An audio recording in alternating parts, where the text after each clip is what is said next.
So మేమేంటంటే every 2 months నా clients అందరికీ anybody even public they can join us. We do something called free challenges. So ఈ challenges ఏంటంటే ఒక్కోసారి weight loss challenges చేస్తాను, ఒక్కోసారి గట్ హీలింగ్ ఛాలెంజ్ చేస్తాను. ఇది only for 1 week to show the taste of what we do.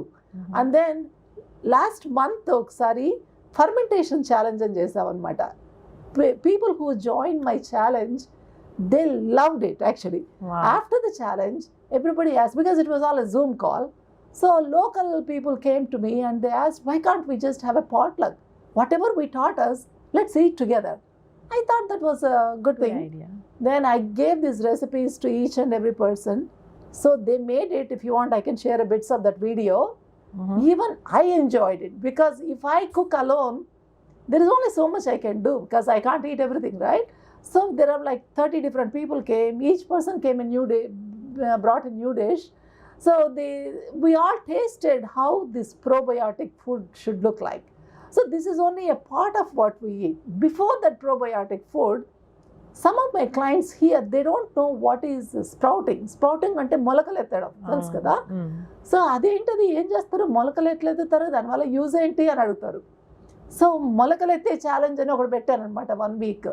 So దానిలో అందరికీ ఇది తీసుకెళ్ళి ఏమి పని ఉండదు, ఒక 5 minutes పనేను అని ఎవ్రీ డే జూమ్ కాల్. ఇది మళ్ళీ ఇన్ పర్సన్ కూడా కాదు, ఈ జూమ్ కాల్లోనే ఎలా మొలకలెత్తాలి ఏంటి ఇది చూపించాం అనమాట. So again they asked like we want to see it in person.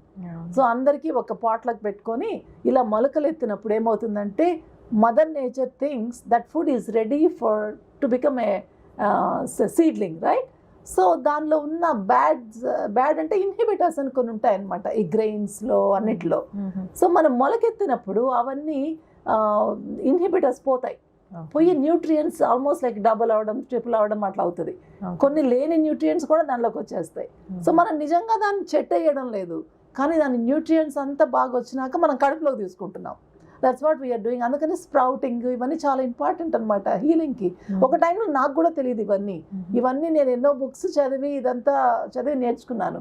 Sprout చేయడం ఒకటి ఇంపార్టెంట్.